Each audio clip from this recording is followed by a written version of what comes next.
Welcome to Skyline Heritage, a podcast exploring the history and culture of Belgium. The characters, Andrew and Olivia, are fictional, but the information and conversations presented are based on real research and factual information. This podcast is not a promotional video, nor is it sponsored or endorsed by any organization or entity. The views and information presented are solely for entertainment and informational purposes.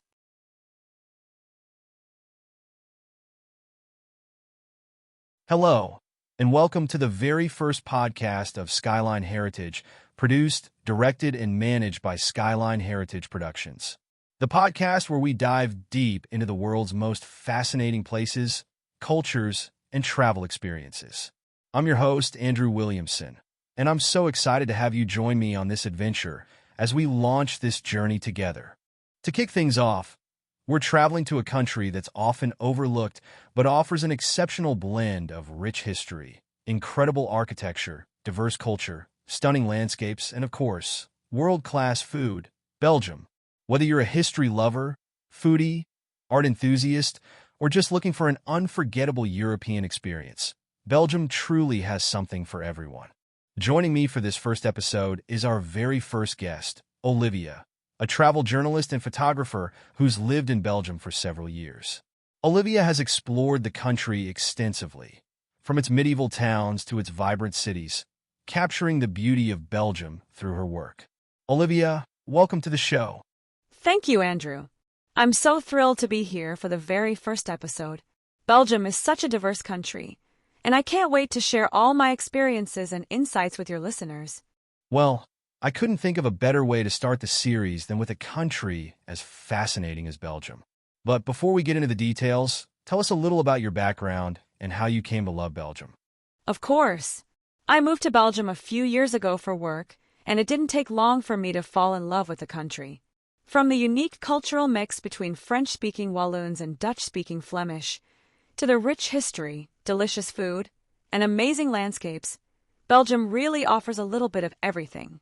As a travel journalist and photographer, I've spent a lot of time capturing its charm, and I can't wait to share all the highlights with your audience. That sounds amazing. Let's dive in and explore why Belgium deserves a spot on everyone's travel list. First, let's start with a bit of history. Belgium's past is so fascinating and complex. Can you give us a brief overview? Absolutely. Belgium's history is truly rich and layered. It all started in ancient times, when the region was part of the Roman Empire. Over the centuries, it's been ruled by several major powers, including the Spanish, Austrians, and French. But Belgium as we know it today didn't come into existence until 1830, after the Belgian Revolution, when the country gained its independence from the Netherlands. And I want to tell our viewers that Belgium's formation was a result of tension between the French-speaking southern region, Wallonia, and the Dutch-speaking northern region, Flanders. This cultural divide still influences the country today. And, of course, Belgium played a crucial role in both world wars, particularly World War I, which left a lasting mark on the country. Yes, Andrew, you are absolutely right. Both world wars had a huge impact on Belgium, especially during World War I. Many of the major battles were fought on Belgian soil, and you can still visit the historic sites and battlefields in places like Flanders and Ypres. The resilience of the Belgian people during these challenging times is something that's deeply embedded in their culture today.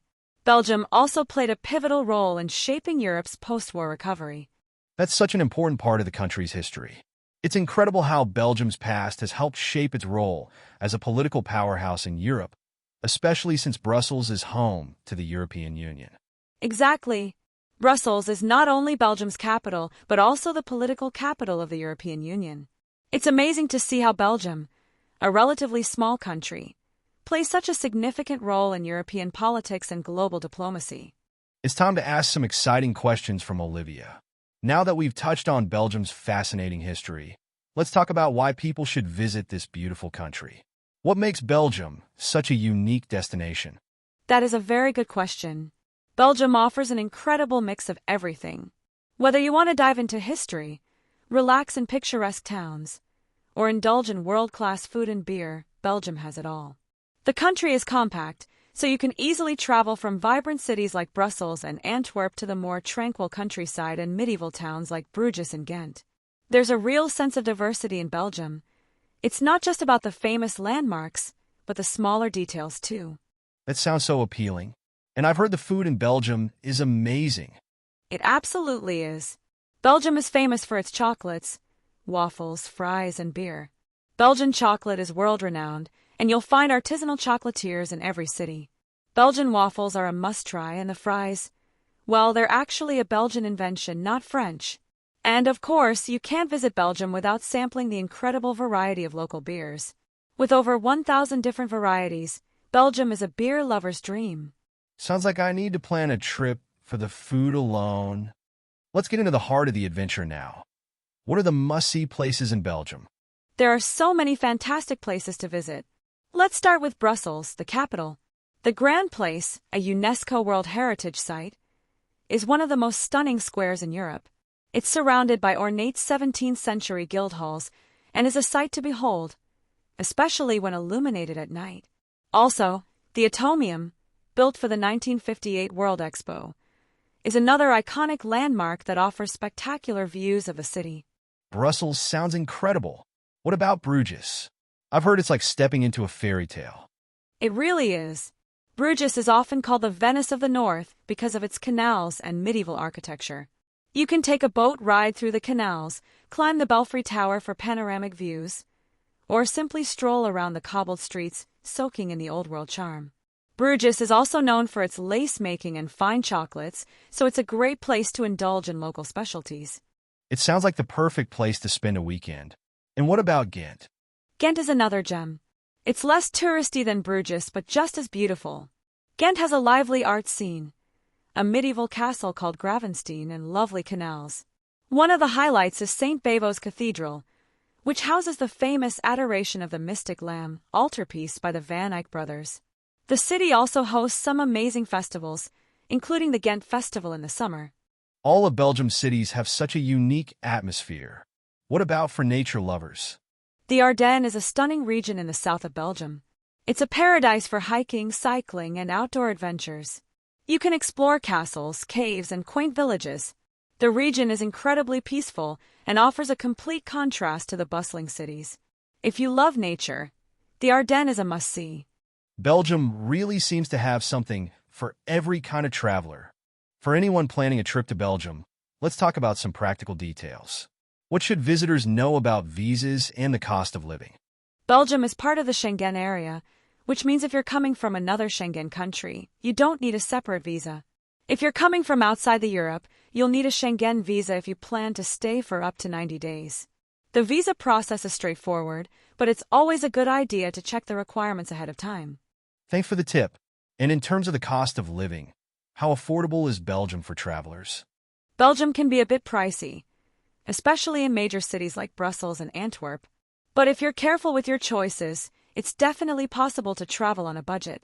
Hostels and budget hotels are common, and there are plenty of affordable restaurants and cafes, especially outside the big cities. A meal at a local restaurant will usually cost around 15 to 25 euros, and public transport is very affordable. If you're traveling by train, it's also easy to get around the country without breaking the bank. Good to know. And finally, any other tips or things travelers should keep in mind when visiting Belgium? Belgium's weather can be a bit unpredictable, so it's always a good idea to bring a raincoat or umbrella just in case. Also, many places close early on Sundays, so plan ahead if you want to see museums or visit shops. But overall, Belgium is very welcoming and easy to navigate.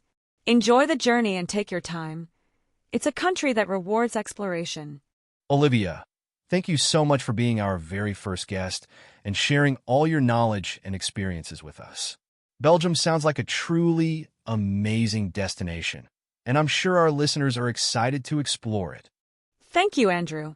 It was such a pleasure to kick off this podcast and talk about one of my favorite places in the world. I hope everyone is inspired to visit Belgium and see its beauty for themselves. And to all our listeners, thank you for tuning into the very first podcast of Skyline Heritage. We hope you're now excited to explore Belgium.